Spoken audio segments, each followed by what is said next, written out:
Last episode में हमने देखा था कि जिनो और उसकी शैडोज की डीमन के साथ फाइट स्टार्ट हो गई थी। आगे हम देखते कि जिनो ने सारे डीमंस और उधर के बॉस मेटर्स को भी हरा दिया था, जिसके बाद जिनो को एक्वस फॉरेस्ट का spring water 2 lakh experience point और मेटर्स के पेंडेंट के अंदर से 220 डीमन सोल्स मिलती है। साथ ही उसका लेवल 2 से बढ़ जाता है। जिनो कह रहा था कि मेटर्स उससे 100 से भी ज्यादा बीस्ट को बुला सकता है। साथ ही उसके पास मैजिक की एबिलिटी भी है, लेकिन जिनो मेटर्स को अपने शैडो सोल्जर नहीं बना सकता क्योंकि मेटर्स का माना खराब यानी दूषित है। आगे जिनो को पता चलता है कि बॉस लेवल डीमन के पास से ही सेट के पार्ट मिलते हैं। फिर हमें डीमन मोनार्क के नेकलेस के बारे में थोड़ी इन्फॉर्मेशन दी जाती है। इसके बेसिक एबिलिटी से जिनो की एबिलिटी और इंटेलिजेंस 20 से बढ़ जाती है और मेन इफेक्ट डीमन मोनार्क के रिंग और इयरिंग को पहनने से होता है। हालांकि जिनो के पास 2 आइटम होने के कारण पहला इफेक्ट उसे मिल जाता है और इसकी वजह से जिनो की सारे के सारे स्टैट 5 से इंक्रीज हो जाते हैं। इवन उसका लेवल भी 5 से इंक्रीज हो जाता है। जिनो कहता है कि सेट का एक आइटम अभी भी बाकी है, इसका मतलब 3rd लेवल का बॉस भी मुझे आगे मिलेगा। सेट को कंप्लीट करने के लिए मुझे उसको हराना होगा। लेकिन हम देखते हैं कि जिनो ने 10,000 से भी ज्यादा सोल्स को ऑलरेडी कलेक्ट कर लिया है। आगे वो कह रहा होता है कि मैं अपनी लिमिट तक पहुंच चुका हूँ, मेरे पास ज्यादा हेल्थ भी नहीं है, मैं और ऊपर नहीं चढ़ सकता। तभी सिस्टम उसे मैसेज देता है कि तुमने आज का रेगुलर क्वेस्ट को पूरा कर लिया है और जिनो को उसके रिवॉर्ड्स मिल जाते हैं। जिनो पहले रिवॉर्ड को एक्सेप्ट करता है, जिससे वो शॉप में से किसी भी एक आइटम को ले सकता है। जिनो मन में कहता है कि क्या मुझे किसी बिलियन गोल्ड का आइटम लेना चाहिए जो मुझे बैटल में काफी काम आए, लेकिन ऐसे आइटम तो डंजन में ही मिल जाते हैं और शॉप रोज रोज अच्छे वेपन से चेंज होती रहती है। मैंने जल्दबाजी में कोई फैसला किया तो मैंने जो आइटम लिया है उसे मुझे फिर से बेचना पड़ सकता है। मुझे कुछ ऐसा चुनना चाहिए जो मुझे अभी काम आए। और जिनो काफी देर सोचने के बाद एक कर्स टूल बॉक्स को ले लेता है। जिनो कह रहा था कि जब मैंने डेली क्वेस्ट को डबल से कंप्लीट किया था, मुझे एक कर्स रैंडम टूल बॉक्स और ब्लेस्ड रैंडम टूल बॉक्स, इन दोनों में से एक चुनने की चॉइस मिली थी। मैंने फिर से वो करने की कोशिश की, लेकिन बाद में मुझे ऐसा कोई बोनस रिवार्ड नहीं मिला। जिनो को कर्स रैंडम टूल बॉक्स के अंदर एक और की मिलती है, जिसके बारे में कोई भी इन्फॉर्मेशन नहीं दी होती। जिनो कह रहा होता है कि एक और की, इसका यूज कहाँ होने वाला है जाने दो, मुझे इसे कहीं रख देना होगा। कर्स टूल बॉक्स मुझे वही आइटम देता है जिसकी मुझे जरूरत होती है। आगे जिनो दूसरे रिवॉर्ड को भी एक्सेप्ट करता है, जिससे उसको 20 बोनस स्टैट मिल जाते हैं और वो उन्हें इंटेलिजेंस में डाल देता है। और फाइनली वो तीसरे रिवॉर्ड को भी एक्सेप्ट कर लेता है। जिनो कहता है मैं कुछ खास रिवॉर्ड की उम्मीद नहीं कर रहा क्योंकि ये मेरा दूसरा रैंडम रिवॉर्ड है। जिनो को होली वाटर ऑफ लाइफ का ब्लूप्रिंट मिलता है, जिससे वो होली लाइफ ऑफ वाटर को बना सकता है। फिर हमें फेडरल ब्यूरो ऑफ हंटर्स की बिल्डिंग को दिखाते हैं, जो की पूरी जल रही होती है। फायर ब्रिगेड उस आग को बुझा रहे थे।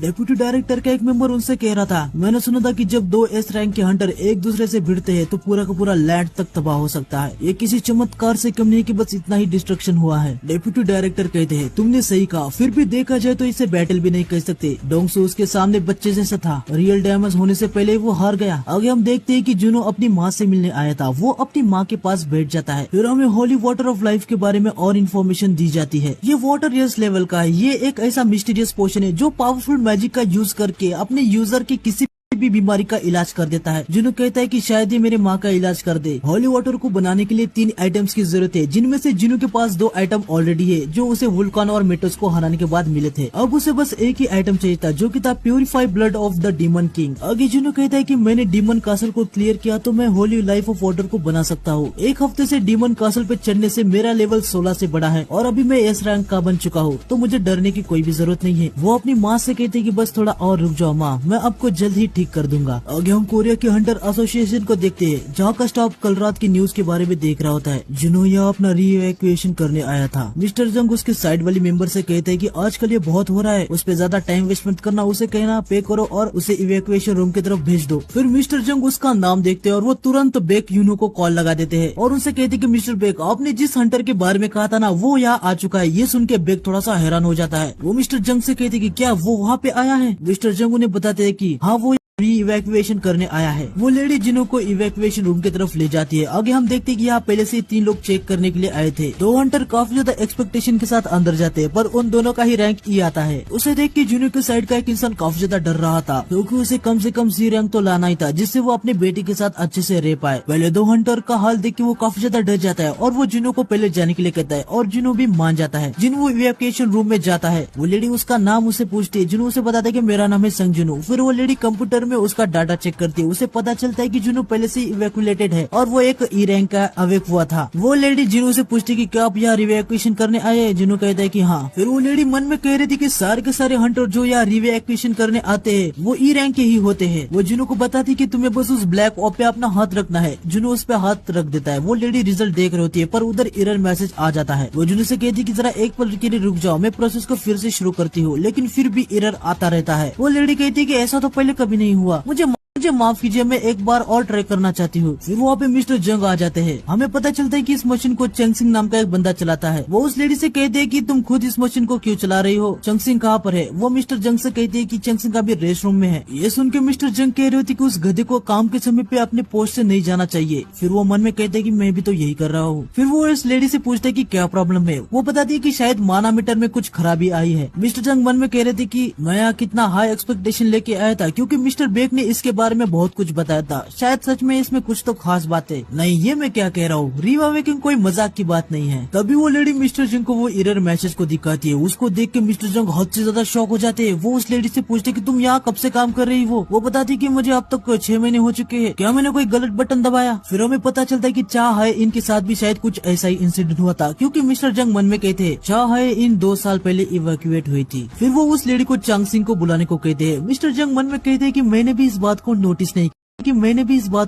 नहीं किया, इसलिए मैं प्रमोट नहीं होता। वो लेडी मिस्टर जंग से कहती कि आखिर बात क्या है। मिस्टर जंग उसे बताते हैं ये कोई एरर मैसेज नहीं है, ये मानामीटर उसको इवैक्यूएट नहीं कर पा रहा। तुम इसका मतलब जानती हो? इसका मतलब ये है कि हमारा मीटर उसके माना के लेवल को मेजर करने जितना पावरफुल नहीं है। ये सुन के वो लेडी भी हैरान हो जाती है। वो कह रही होती कि इसका मतलब ये कोरिया का 10वां यस रैंक हंटर हो सकता है। मिस्टर जंग कहते कि हाँ, वो यस रैंक का हंटर है। फिर हमें हंटर एसोसिएशन के नीचे ही वो जिंचुल और चोई जोंग को दिखाते हैं। चोई जोंग जिंचुल से पूछ रहा होता है कि मिस्टर वू, मैंने सुना कि वांग अचानक से कोरिया में आया था, क्या यह सच है? उसका रेड गेट इंसिडेंट के साथ कुछ लेना देना नहीं है? जिंचुल उसे बताता कि हाँ, डोंग्स ने उन सर्वाइवर को नहीं बचाया था। मैं आपको यकीन दिला सकता हूँ, क्योंकि मैं खुद उस दिन वहाँ था। चोई जोंग उसे पूछता है कि इसका मतलब तुम जानते हो कि ये किसने किया है? जिंचुल उसे बताता है मुझे डिटेल में नहीं पता सर, क्योंकि मैं वहाँ पे आखिर तक नहीं था, हालांकि मुझे किसी पे शक है। तो भी जिंचुल अचानक से बोलना बंद कर देता है और वो मन में कह रहा होता है कि मुझे अभी भी कंफर्म नहीं पता कि ये उसी ने किया है। लेकिन चोई जोंग इस बात को समझ जाता है और उससे कहता है कि अच्छा, तो तुमने तय किया कि तुम जब तक उस बात को पूरी तरीके से कंफर्म नहीं कर लेते तब तक मुझे नहीं बताओगे। कोई बात नहीं, मैं समझ गया। वैसे भी मैं वो पंखों वाले एंड्स में ज्यादा इंटरेस्टेड हूँ जिसकी लाश जापान के किनारे मिली थी। जिंचुल कहता है कि वैसे तो बस एक ही पंख वाली एंट की लाश मिली है, लेकिन अगर पंखों वाली एंट्स जेजू आइसलैंड से उड़ के दूसरे देशों में जाने लगी, ये होने से पहले सारे गिल्ड के हंटर्स को इसके बारे में बताया जाएगा। चोई जोंग भी कहते हैं कि हाँ, सारे गिल्ड के हंटर एक दूसरे के साथ कोऑपरेट करेंगे। तभी चोई जोंग को अचानक से बी वाली बिल्डिंग से काफी ज्यादा आवाज आ रही होती है। जिंचुल कहता है मुझे तो कोई भी आवाज नहीं आ रही। चोई जोंग उसे कहता है कि इन जैसी चीजों से मैं कुछ ज्यादा ही सेंसिटिव हूँ। जिंचुल कहता है लगता है कोई हंटर इवैक्यूएशन में कुछ दिक्कत दे रहा है, मैं जाके चेक करता हूँ। चोई जोंग उसे कहता है कि नहीं, मुझे खुद जाके देखना है। आगे हम देखते हैं कि मिस्टर जंग जिनू से कहते कि अभी के मशीन से आपका माना लेवल मेजर नहीं हो रहा, हमें इससे भी ज्यादा एडवांस माना मीटर चाहिए। इसके लिए हमें हायर अप से परमिशन चाहिए, क्या आप 3 दिन बाद आएंगे? ये सुन के वहाँ के सारे हंटर्स और मेंबर शॉक हो जाते हैं और वो जिनू के बारे में बात कर रहे होते हैं। उनको पता चल जाता है कि जिनू एक एस रैंक का हंटर है। तभी वहाँ पे चोई जोंग भी आ जाता है। सभी लोग उसको देख के भी काफी ज्यादा शॉक हो रहे थे। उनको लग रहा होता है कि ये अल्टीमेट हंटर यहाँ पे क्या कर रहा है। इन लोगों की बातों की वजह से जिंचुल और चोई जोंग को पता चल जाता है कि जिनू एक एस रैंक हंटर है। चोई जोंग जिनू की पावर को महसूस कर रहा होता है। वो मन में कहता है कि एसोसिएशन को दूसरा माना मीटर लाने की कोई जरूरत नहीं है, इसमें कोई शक नहीं है कि ये काफी ज्यादा स्ट्रॉन्ग है। इसके रिजल्ट के लिए 3 दिन रुकने तक की भी कोई जरूरत नहीं है। फिर चोई जोंग अपने आप को जिनू से इंट्रोड्यूस करवाता है और उसे कहता है कि मुझे माफ करना, मैं ये तुमसे पूछ रहा हूँ क्या तुम किसी गिल्ड में हो? अगर नहीं हो तो हमारे गिल्ड में ज्वाइन होने के बारे में क्या सोचते हो? लेकिन जिन्हें उसे जरा सा भी भाव नहीं देता और वहाँ से चला जाता है और जाते हुए उसे कहता है कि माफ करना, मैं जरा बिजी हूँ। आगे वो जाते हुए मन में कह रहा था कि री इवैक्यूएशन 3 दिन के बाद होगा, तब तक मैं बहुत कुछ कर सकता हूँ। पहले मुझे जल्दी से डीमन कासल को क्लियर करके होली वाटर को बनाना है। चोई जोंग जिनचुल से कह रहा होता है कि क्या मैंने उसे अपने आप से इंट्रोड्यूस नहीं किया? लगता है मैंने अच्छे से कोशिश नहीं की। तभी चोई जोंग नोटिस करता है कि करता है कि जुनू डिसअपियर हो चुका है, वो भी बिना किसी ट्रेस के साथ। इससे उसे लग रहा था कि जुनू असासिन टाइप हंटर है। वो उसे रिक्रूट करने के बारे में सोच रहा था, जिसकी वजह से उसके गिल्ड में 3 एस रैंक हंटर हो जाते हैं और इसकी वजह से उसका जो गिल्ड है ना, सिर्फ कोरिया का नहीं बल्कि पूरी दुनिया में सबसे स्ट्रॉन्गेस्ट बन जाएगा। लेकिन तभी वहाँ पे बेक काफी तेजी से दौड़ते हुए आता है। बेक और चोईजोंग दोनों एक दूसरे को देख कर शॉक हो जाते हैं। चोईजोंग मन में कह रहा होता है कि ये यहाँ पे क्या कर रहा है। व्हाइट टाइगर गिल्ड की बिल्डिंग तो यहाँ से काफी दूर है। वो काफी तेजी से सांसें ले रहा है, इसका मतलब वो जितना जल्दी हो सके उतना जल्दी यहाँ पर आना चाहता था। चोईजोंग समझ जाता है कि बेक को इसके बारे में सब कुछ पता है, यानी जुनू के बारे में। और चोईजोंग यहाँ पे एक और बात को समझ जाता है, जो रेड गेट का इंसिडेंट था उसमें जो सर्वाइवर को बचाने वाला और को नहीं बल्कि जुनू ही था। आगे वो मन में कह रहा था कि बेक उसे ऐसे नहीं छोड़ेगा। हालांकि अभी वो जुनू को नहीं रोकेगा। अभी मेरी उसके साथ इंटेलिजेंस से मुझे इतना तो पता चल गया कि वो कोई ऐसा इंसान नहीं जिसे कंट्रोल किया जा सके। बेक भी मन में कह रहा होता है, लगता है मैं काफी लेट हो गया। फिर हमें जुनू को दिखाते हैं जो फिर से अपनी माँ से मिलने आया था।